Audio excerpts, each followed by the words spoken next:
Bismillahirrahmanirrahim. Assalamualaikum warahmatullahi wabarakatuh. Alhamdulillahirabbil alamin wassalatu wassalamu ala asyrafil anbiya'i wal mursalin sayyidina Muhammad wa ala alihi wa ashabihi ajma'in. Allahumma faqihna fid din wa 'allimna ta'wil. Selamat sore semuanya, kembali lagi bersama saya Asyika Melia Robani di dalam program Besti, Belajar Islam dengan Teliti. Nah, pada kesempatan ini kita akan membahas salah satu rukso atau keringanan yang Allah Subhanahu wa Ta'ala berikan kepada kita sebagai umat Nabi Muhammad, yaitu tayamum.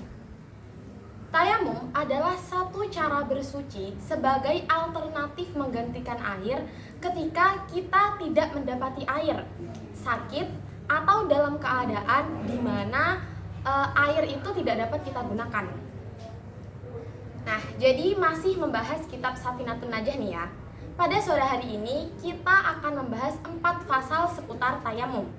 Yang pertama, fasal mengenai sebab-sebab tayamum. Yang kedua, syarat-syarat tayamum. Yang ketiga, fardu-fardu tayamum. Dan yang keempat, hal-hal yang membatalkan tayamum. Sebelum kita lanjut pada pembahasan tayamum, tentu saja kita harus tahu dulu apa sih tayamum itu. Jadi tayamum secara bahasa berasal dari fiil amma ya ummu yang artinya al-qasdu atau menyengaja. Sedangkan tayamum sendiri secara istilah adalah qasdut turabi fit taharati badalan minal ma'i. Menyengaja menggunakan debu untuk bersuci sebagai pengganti air. Nah, dalil dari tayamum sendiri sudah jelas disebutkan oleh Allah Subhanahu wa Ta'ala dalam Al-Qur'an, Quran surat Al-Maidah ayat 6. Yang bunyinya, wa in kuntum junubal fatahharu wa in kuntum mardo aw ala safarin aw jaa ahadum minkum minal ghaiti aw lamastumun nisa falam tajidu ma'an fatayammamu sa'ida thayyiba famsahu biwujuhikum wa aydikum min. Nah, teman-teman, langsung saja pada kitab Safinatun Najah. Faslun ay hadza faslun. Asbabut tayammumi, adapun sebab-sebab tayamum itu salah satu 3. Faqdul ma'i, yaitu ketiadaan air, wal maradu, dan sakit, wal ihtiyaju, dan membutuhkan ilaihi, kepadanya air, li'atsyi hayawanin, karena hausnya hayawanin muhtaramin, yang dimuliakan. Jadi fasal pertama yaitu sebab-sebab tayamum. Fasal ini menjelaskan bahwasanya sebab-sebab tayamum itu ada 3. Yang pertama, faqdul ma'i, ketiadaan air bagi orang yang mukim atau orang yang bepergian setelah berusaha untuk mencarinya. Yang kedua, karena sakit. Nah, sakit di sini yang mengakibatkan seseorang boleh untuk bertayamum itu ada beberapa kriteria. Yang pertama, sakit yang ketika sakit ini terkena air maka akan menyebabkan kematian. Yang kedua, sakit yang ketika sakit ini kena air maka sakitnya akan bertambah. Yang ketiga, sakit di mana ketika sakit ini kena air maka dapat menghilangkan salah satu fungsi anggota tubuh atau mengurangi fungsi anggota tubuh. Adapun sakit-sakit ringan seperti demam, batuk, pilek itu tetap mewajibkan untuk berwudu ya. Kemudian yang ketiga adalah al-ihtiyaju ilaihi li'atsyi hayawanin muhtaramin. Membutuhkan air ketika pada saat itu hanya ada air yang cukup untuk memenuhi kebutuhan minum manusia atau hal-hal yang muhtaram.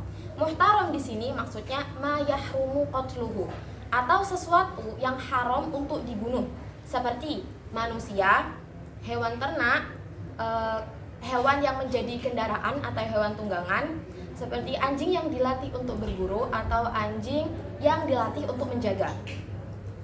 Nah, di sini musonif juga menerangkan ghairul muhtarami, adapun hal-hal yang tidak muhtaram itu sittatun 6. Maksudnya ghairul muhtaram itu ma la yahrum qatluhu, sesuatu yang tidak haram untuk dibunuh. Maksudnya boleh untuk dibunuh, bahkan pada suatu kondisi bisa menjadi sunnah ataupun wajib untuk dibunuh. Tarikus sholati, yaitu orang yang meninggalkan sholat. Yang pertama, orang yang meninggalkan sholat. Maksudnya di sini orang yang meninggalkan sholat kemudian tidak berusaha memperbaiki dengan mengqadha sholatnya dan tidak bertobat, maka orang ini halal untuk dibunuh. Wazani dan pezina al-muhsonu yang muhson. Yang kedua adalah pezina al-muhson. Orang ini berzina sedangkan ia itu sudah menikah. Nah, ini halal untuk dibunuh. Wal murtaddu dan murtad. Yang ketiga murtad. Murtad ini keluar dari Islam. Wal kafirul harbi dan kafir harbi. Yang keempat, kafir harbi ini maksudnya orang kafir yang memusuhi Islam.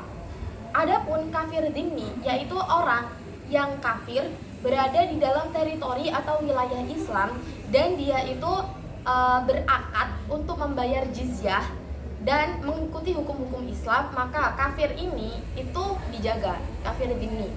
Nah, kafir harbi seperti tadi, kafir yang dia itu memusuhi Islam, maka dia itu boleh untuk dibunuh. Wal kalbu dan anjing al-aquru yang menyala. Yang kelima, anjing yang menyala itu maksudnya anjing yang galak, yang dikhawatirkan ketika dibiarkan anjing ini tuh bisa membahayakan orang-orang di sekitarnya, bisa kena gigitannya atau bahkan bisa membunuh. Wal khinziru dan babi. Yang keenam, babi itu boleh dibunuh. Kenapa? Karena babi merupakan hewan yang kotor dan menjijikan. Pasal selanjutnya, faslun ayyada faslun. Syurutut tayammumi, adapun syarat-syarat tayamum itu asyaratun 10. Ayyakuna, hendaknya ada apa at-tayammum itu biturabin dengan debu. Jadi syarat-syarat tayamum itu ada 10. Yang pertama, hendaknya tayamum itu menggunakan debu. Wa ayyakuna, dan hendaknya ada apa at-turabu, debu itu tohirun, suci. Yang kedua, debu itu harus suci. Debu suci itu debu yang gimana? Akan dijelaskan di syarat-syarat berikutnya. Wa alla yakuna, dan hendaknya tidak ada apa at-turabu itu musta'malan, digunakan. Maksudnya yang ketiga, debu yang digunakan itu hendaknya bukan debu yang sudah digunakan atau musta'mal. Maksudnya debu musta'mal itu gimana? Jadi ketika seseorang itu sudah memindahkan debu kemudian mengusap debu di wajah sebagai bentuk tayamum. Nah, setelah mengusap debu di wajah itu, orang ini batal. Contohnya karena kentut. Nah, jadi debu yang ada di telapak tangannya itu adalah debu yang mustakmal, sehingga debu ini tidak boleh digunakan kembali untuk bertayamum. Adapun jikalau orang ini mau bertayamum lagi, maka harus diulangi dari pertama, dari menepuk debu lagi, kemudian berniat lagi, baru bertayamum. Wa alla yukhalita, dan hendaknya tidak mencampuri padanya debu apa daqiqun, tepung, wa nahwuhu, dan semisalnya tepung. Syarat yang keempat adalah debu yang digunakan itu harus debu yang murni, tidak boleh ada campurannya seperti campuran tepung, kapur, atau kunyit, atau bedak, atau sebagainya. Wa ayyaqsida, dan hendaknya menyengaja siapa manhu padanya debu. Maksudnya syarat yang kelima itu apa? Jadi hendaknya seseorang yang bertayamum itu menyengaja berniat bahwasanya debu yang digunakan ini adalah debu untuk tayamum. Kenapa kok harus disengaja? Jadi debu ini hukumnya beda dengan air. Kalau air memang dia adalah alat untuk bersuci. Namun debu sejatinya dia bukan alat untuk bersuci. Namun karena keadaan darurat sehingga dia itu dijadikan alat untuk bersuci. Maka dari ini debu itu dihususkan dengan cara diniatin debu ini untuk tayamum. Nah, jikalau seseorang yang bertayamum itu tidak meniati debu yang dipindah ke tangan, ke muka, dan ke kedua tangannya itu untuk bertayamum, maka tayamumnya itu tidak sah. Wa ayyam saha, dan hendaknya mengusap syapaman wajhahu pada wajahnya man, wa yadaihi, dan kedua tangannya man, bidorbatahini, dengan 2 pukulan. Maksudnya syarat yang nomor 6 itu adalah hendaklah orang yang bertayamum itu mengusap wajah dan tangan itu dengan 2 pukulan. 1 pukulan debu buat mengusap wajah, 2 pukulan debu untuk mengusap kedua tangan sampai kedua siku. Wa ayyuzila, dan hendaknya menghilangkan syapaman an-najasata pada najis awalan hale pertama kali. Jadi syarat yang nomor 7, orang yang hendak bertayamum harus menghilangkan najis terlebih dahulu. Contohnya, sehabis BAK atau BAB, maka orang ini harus istinja terlebih dahulu. Atau ketika di bagian badannya atau di bajunya itu terdapat najis, maka harus dibersihkan dulu, baru kemudian boleh bertayamum. Wa ayyajtahida, dan hendaknya berusaha syapaman fil kiblati, di dalam mencari kiblat. Syarat yang nomor 8, hendaknya seseorang yang ingin bertayamum itu mencari kiblat terlebih dahulu sebelum bertayamum. Wa ayyakuna, dan hendaknya ada apa at-tayamum itu ba'da dukhulil waqti, setelah masuk waktu. Maksudnya syarat nomor 9 ini adalah orang yang bertayamum itu harus bertayamum ketika masuk waktu sholat. Hal ini berdasarkan hadis Nabi SAW, ju'ilat li al-ardu masjidan wa tahuran fa ayyuma rajulin min ummati adrakathu as-salatu falyusalli. Artinya, dijadikan bumi untukku sebagai masjid dan alat bersuci. Maka siapa saja dari umatku yang mendapati waktu sholat, hendaklah ia sholat. Hadis riwayat Bukhari dan Muslim. Jadi tayamum ini dilakukan ketika dalam keadaan darurat. Nah, keadaan daruratnya itu apa? Ketika masuk waktu sholat. Nah, waktu sholat ini menjadi keadaan darurat bagi seseorang untuk bertayamum. Jadi tayamum yang dilakukan sebelum masuk waktu sholat hukumnya tidak sah. Wa ayyatayammama, dan hendaknya bertayamum syapaman likulli fardin, bagi tiap-tiap sholat fardu. Syarat yang ke-10 adalah seorang yang bertayamum itu harus bertayamum bagi setiap sholat fardu. Misalnya nih, si fulan sudah bertayamum ketika sholat duhur untuk melakukan sholat duhur serta sholat nafilahnya, seperti sholat qobliyah atau sholat ba'diyah atau sholat tahiyatul masjid. Nah, ketika sudah masuk waktu asar, maka fulan ini tidak boleh menggunakan tayamum duhurnya untuk sholat asar. Jadi dia harus mengambil tayamum baru untuk melakukan sholat asar.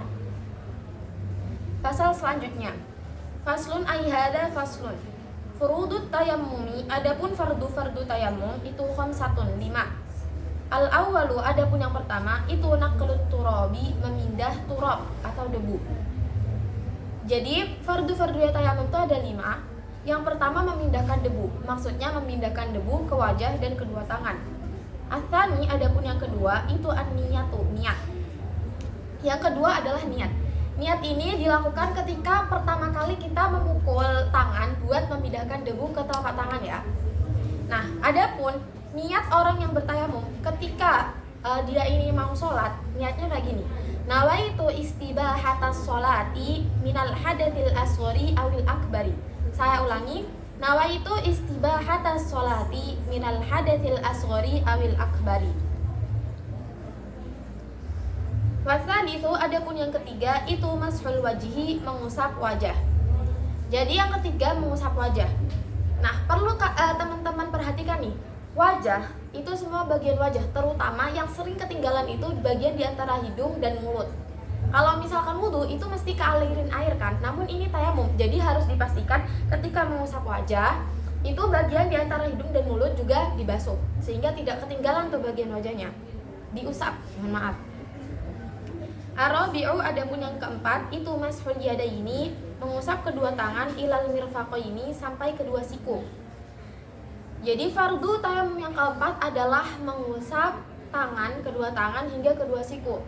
Jadi, jikalau ada orang yang berpendapat bahwasanya mengusap tangan ketika tayamum itu sampai pergelangan tangan saja, nah ini salah ya. Sudah jelas bahwasanya mengusap tangan ketika bertayamum itu sampai sempurna kedua siku. Al-khamisu, adapun yang kelima itu at-tartibu, tertib bainal mashataini, di antara dua usapan. Fardu yang kelima tertib di antara dua usapan, berarti tidak boleh tertukar. Jadi harus mengusap bagian wajah dulu, baru kemudian mengusap kedua tangan. Fasal terakhir, faslun ayyahadha faslun mubtilatut tayammumi, adapun hal-hal yang membatalkan tayamum itu salah satu 3. Ma'abtola, yaitu apa-apa, abtola yang membatalkan apa al-wadu'a, pada wudu, wariddatu dan murtad, wattawahumul ma'i, dan ragu-ragu akan adanya air, intayammama, jikalau bertayamum syapaman, lifaqdihi, karena ketiadaan air. Jadi menurut pasal ini, hal-hal yang membatalkan tayamum itu ada 3. Yang pertama, hal-hal yang membatalkan wudu, seperti kentut, BAK, BAB, ijma, atau jima, atau mabuk, dan lain-lain. Wariddatu, yang kedua adalah murtad atau keluar dari Islam. Yang ketiga, ragu-ragu akan adanya air jikalau orang ini berniat tayamum karena tidak ada air. Jadi contohnya, ketika si fulan ini tayamum karena tidak adanya air, kemudian mendengar ada gemericik air, maka tayamum fulan ini itu batal. Adapun orang yang bertayamum karena sakit, walaupun ada air, tetap tayamumnya sah. Nah, jadi teman-teman, asyik cukupkan pembahasan kita pada sore hari ini. Nah, jadi kalau nanti teman-teman berada di dalam pesawat, dalam kereta atau bis yang tidak dimungkinkan untuk diberhentikan ketika datang waktu sholat, nah di sana itu tidak ada air, maka teman-teman boleh melakukan tayamum sebagai bentuk kita mengamalkan rukhsahnya Allah. Sebagaimana hadis Nabi, innallaha ta'ala yuhibbu an tu'ta rukhsahu kama yakrahu an tu'ta maksiyatahu. Sesungguhnya Allah menyukai jika keringanannya itu dilakukan sebagaimana Allah tidak menyukai kemaksiatannya dilakukan. Hadis riwayat Ahmad.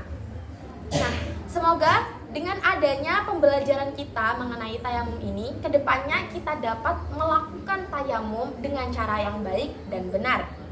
Terima kasih atas perhatiannya. Asyik pamit undur diri. Nun wal qalami wa ma yasturun. Wassalamualaikum warahmatullahi wabarakatuh.